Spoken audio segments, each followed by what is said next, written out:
Hello नमस्ते अस्सलाम वालेकुम सलाम my name is Nishchal and I am back with another brand new video. So yes, आज के वीडियो का टॉपिक है Islamic stance on Darwin's theory of evolution, fact और fiction by doctor Zakir Naik of course. So जो भी मुझे कुछ दिनों से देख रहे हैं, तुम्हें पता होगा मैं बैक एंड फोर्थ में डॉक्टर जाकिर नाइक का वीडियो बना रहा हूँ काफी दिनों से, क्योंकि मैं हमेशा हर वीडियो में बोलता हूँ देखो, कभी भी तुम ऐसे वीडियो देखते हो, you are going to gain so much knowledge. जो तुम्हें पता नहीं होता वो चीज तुम्हें पता भी चलता है। एंड आई एम रियली, क्या बोलूं, glad that I am going to know much and much more about Islam. So वो भी मेरे लिए काफी एक अच्छा एक्सपीरियंस है। जिनको नहीं पता है भाई, आई एम अ DH देसी hip hop enthusiast, wrapper and lyricist. And मेरा दूसरा चैनल भी है नूब ब्रोस प्रॉड के नाम पे। अगर आप चाहते हो मेरा दूसरा कंटेंट देखना जो कि देसी हिप हॉप पे पूरा का पूरा रिलेटेड है, आप वो भी चेक कर सकते हो। So finally I am going to start the video, Islamic stance on Darwin's theory of evolution, fact और फिक्शन। अस्सलाम वालेकुम, मेरा नाम मोहम्मद नसरुल्लाह है और मेडिकल डॉक्टर हूँ और करंटली जामिया रशीद के कुलियत शरिया डिपार्टमेंट के 3rd ईयर का स्टूडेंट हूँ। मेरा क्वेश्चन ह्यूमन एवोल्यूशन से मुतालिक है। हम सब ने यही पढ़ा है। अगर हम दावा सर्कल्स में देखें तो इसमें 3-4 किस्म की अप्रोचेज हमें नज़र आती हैं इस क्वेश्चन को एड्रेस करने के लिए। एक तो मॉडर्निस्ट मुतजद्दिदीन की जो अप्रोच है, जो आयात और कुरान मजीद को खींच तान कर इनके अंदर हम आहंगी जाहिर करते हैं। दूसरी साइंटिफिक रेफ्यूटेशन वाली अप्रोच है और तीसरी फिलोसॉफिकल अप्रोच है, यानी मेथडोलॉजिकल नेचुरलिज्म वाली।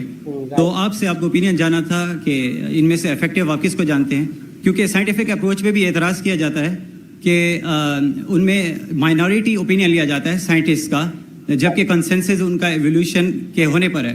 अगर इस्लाम पे माइनॉरिटी ओपिनियन को लेके एतराज़ किया जाए तो हम नहीं लेते। भाई का बहुत अहम सवाल है कि जो एवोल्यूशन की डॉक्टर साहब को सुनने से पहले मैं ये बताना चाहूंगा, हम लोगों को बचपन से ही वही चीज पढ़ाया गया है, वही चीज बताया गया है, तो हमारे दिमाग में वही चीज कहीं ना कहीं फिक्स हो रखा है ना। तो हम उसके बाहर हम आ नहीं सकते। बट भाई if you are watching this kind of video, you will get an क्या बोलूं, ए के पीछे वाला बी का जो एग्जाम्पल और आइडिया मिलता है भाई, दैट इज अ फ्लैशबैक भाई, मैं ये बोलूंगा। बाकी आगे देखते हैं के बारे में, जिस डार्विन थ्योरी है कि हम इंसान बंदर से आए, एग्जैक्टली, और ये कुरान मजीद के खिलाफ है। तो भाई साहब पूछ रहे थे कि 3 तरीके होते इसको अप्रोच करें। एक लोग जो एवोल्यूशन को पूरा सही मानते और घुमा फिरा के बोलते भाई ठीक है, कुरान से टकराता नहीं। और दूसरा तरीका है फिलोसफिकल बात करना, और तीसरा साइंटिफिक एविडेंस को, जो साइंटिस्ट कहते उसको दूसरा एविडेंस देना और प्रूफ करना कि ये साइंटिस्ट गलत है और कुरान सही है। 3 अप्रोच है।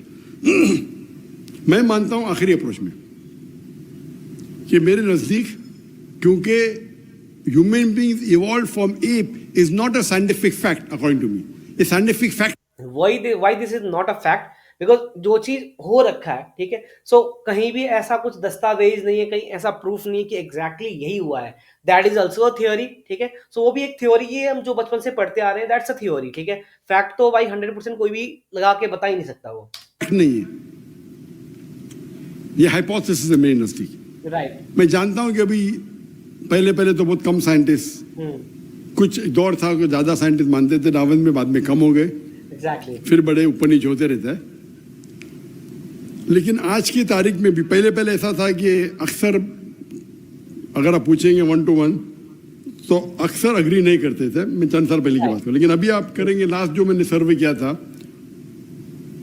तो जो लोग मानते हैं कि डार्विन थ्योरी सही है और कुरान से नहीं टकराती है, और वो शुरू में करते नहीं टकराती, एंड में बोलते हमें सिर्फ एक चीज पे एतराज है कि हम बंदर से नहीं बने, वही तो बात पे डिस्कशन हो रहा है। तो पूरा घुमाते 1 घंटे का लेक्चर देते डार्विन थ्योरी सही है, और आखिरी में बोलते भाई सब चीज सही लेकिन हम बंदर से नहीं बने। मैं बोला भाई साहब पहले बोलो ना ये, और बहुत से लोग मेरे दोस्त है।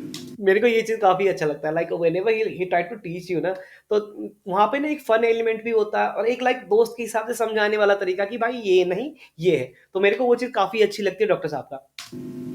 दाई है, मैं उनसे बोलता हूँ भाई आप पहले बोलो मेरे को इस तरह से, शुरू में तकदीर के बोलो, हम बंदर से नहीं बने, फिर आप डार्विन थ्योरी को सपोर्ट करो। डार्विन थ्योरी की कई चीज सही है कि every living creature is made from water, Quran भी कहता है। कुरान में सूरह अंबिया सूरह नंबर 21 आयत नंबर 30 में लिखा है अवलम यल्लज़ीना कफरू अन्न समावाति वल अर्द कानत रत्क़न वजअलना मिनल माइ कुल्ली शैइन अफ़लइन वजअलना मिनल माइ। ये वाली जो पूरा का पूरा लाइन है भाई, मेरे को समझ नहीं आया। I am not like disrespecting, but ये पूरा का पूरा उर्दू में था तो मुझे समझ नहीं आया। ठीक है, अगर कोई मेरे भाई मेरे को बताना चाहते तो प्लीज कमेंट करके बताना मत भूलना। वजअलना मिनल माइ कुल्ली शैइन अफ़लइन वजअलना मिनल माइ, हमने सब चीज पानी से बनाई। तो डार्विन थ्योरी की कई चीज सही है, लेकिन बुनियादी चीज तो सही नहीं भाई। बुनियादी चीज तो मंदिर से नहीं बने भाई। तो इसके ऊपर जो आर्ग्यूमेंट है उस पे काउंटर आर्ग्यूमेंट बन के काफी, मेरे पहले आंसर जो आप देखेंगे 96 का ओल्ड आंसर था, मेरे दावा ट्रेनिंग का रिफाइंड आंसर है, लेकिन एंड से मैं नहीं मानता हूं कि मंदिर से बने, क्योंकि वो बुनियादी कुरान के खिलाफ है। आदम अलैहिस्सलाम पहले इंसान थे नहीं, वो पहले वो जिन ने बोले कि पहले लोग थे तो पहले भी थे बंदर, ये सब फिलोसफिकल नहीं। कुरान है, हदीस है। अभी तक के ये कहना कि हम ये डार्विन थ्योरी 100% सही है, गलत है। आप जरा रिसर्च करो, खाली जाओ यूएसए में। The matter of fact he is also not denying, मतलब वो ये भी डिनाई नहीं कर रहे हैं कि लाइक वो 100% गलत ही है। There might be a fact, there might be not. So ये बीच की बात है। ठीक है, कितने लोग डार्विन को मानते? 25% से ज्यादा नहीं मानते। 25% माशाअल्लाह, 10% भी माने तो तुम्हें कुरान को, 100% भी माने तो मैं छोड़ूंगा कुरान को। तो 25% बहुत है। नहीं डॉक्टर यू आउटडेटेड। अरे भाई मैं डॉक्टर हूं, तुम इंजीनियर है भाई, ये मेरा फील्ड है। तो आप आके बोलते मैं इंजीनियर हूं, मैं ये बताता हूं, और बड़ा बड़ा डायलॉग मारते। मतलब आप यूएसए के ना, आप गूगल करो, यूएसए में 25% अभी भी मानते कि मंदिर से नहीं बने। मुसलमान को छोड़ो, चुप।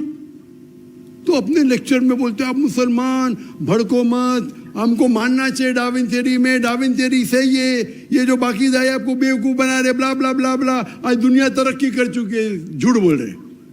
पूरे स्टैटिस्टिक रखो ना दुनिया के सामने। तो बहुत से लोग बोलते जाकिर भाई वो शेख ने क्या जवाब दिया, वो शेख का जवाब कैसा है? मैं बोला गलत है, मैं नहीं मानता हूं। और वो बोलेंगे भी ओ भाई वो कुछ दाई गलत है, डॉक्टर नाइक गलत है, मैं तो किसका नाम लेता नहीं, कौन खराब है। ट्रू। तो मेरे नजदीक अभी भी जो कुरान की आयत है वो बिल्कुल हमें वैसा ही लेना चाहिए। हम मंदिर से नहीं बने, अभी तक एस्टैब्लिश फैक्ट ना, कुछ मिलते जाते ऊपर नीचे। डार्विन बिग बैंग एस्टैब्लिश है, लेकिन हम सब ने जो पढ़ा है लाइक सबको यही पता है कि लाइक बिग बैंग से ही पूरा का पूरा सृष्टि की रचना हुआ है ना। अब फैक्ट कितना है वो तो हमें भी नहीं पता, क्योंकि हमने तो वो चीज पढ़ा है, बचपन से हमें बताया गया है, तो हम वही चीज में विश्वास करते हैं। अब उससे या तो मैं क्या ही बोलूंगा। ठीक है, बाकी मेरे से ज्यादा नॉलेज आप लोग के, आप लोग मेरे को बताना मत बोलना। नीचे डार्विन बिग बैंग एस्टैब्लिश है, लेकिन किस तरीके से बिग बैंग हुआ उसमें डिफरेंसेस है। Right. तो कुरान की जो आयत है सूरह अंबिया सूरह नंबर 21 आयत नंबर 30 की, के कायनात एक थी, वो अभी तक के बिग बैंग के 100% करेक्ट थी। वो बिग बैंग में ये पता चलेगा कितने बिलियन ईयर्स पहले थी, वो अलग बात है। तो कुरान में कहा नहीं निकले कितने बिलियन ईयर्स पहले आदम अलैहिस्सलाम थे। वो बाइबल से टकराएंगा। बाइबल के अंदर लिखा आदम अलैहिस्सलाम 6000 साल से थोड़े कम थे, समझे ना? तो प्रॉब्लम है फिर। बात है, हमारे पास ऑलरेडी मिल चुके फॉसिल जो मिले, तो बाइबल से टकराती है बिल्कुल सही। डार्विन से आप देखेंगे फॉसिल हमें मिले 10 मिलियन ईयर्स पहले। कुरान में कहा डेट नहीं लिखा गया। तो जो बाइबल से मिलती है कुछ चीज मिलती है, कुछ चीज नहीं मिलती है।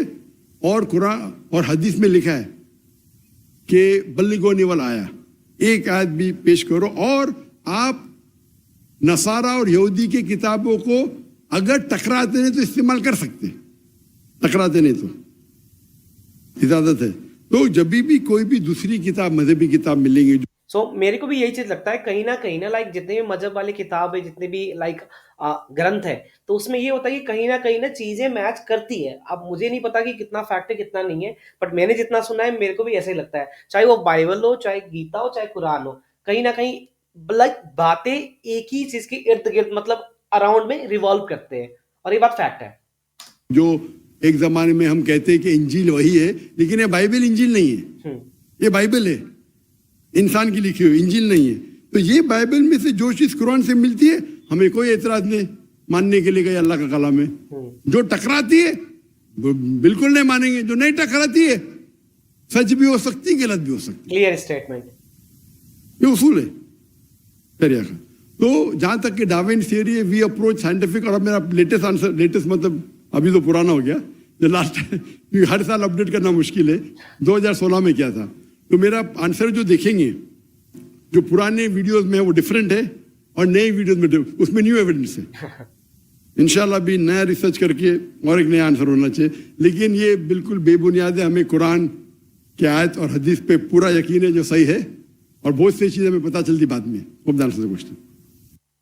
So exactly, बात यही है कि हम हमेशा न्यू एंड अपडेटेड रिसर्च को ही हम मानते हैं सच, क्योंकि वो एक अपडेटेड रिसर्च होता है और उसमें कई सारी नई चीजें बाहर भी आती है। तो ऑब्वियसली हमारा मानना ना मानना उसी के इर्द गिर्द कहीं ना कहीं घूमता है। बाकी आप क्या सोचते हो इस टॉपिक के बारे में, प्लीज मुझे कमेंट करके बताना मत भूलना। अगर आप चाहते हो मैं ऐसे ही काफी सारे टॉपिक्स पे वीडियो बनाऊं, तो वो भी मेरे को आप सजेस्ट करना मत भूलना। मिलते हैं नेक्स्ट वीडियो में। आज के इतना ही, end of the video, peace out.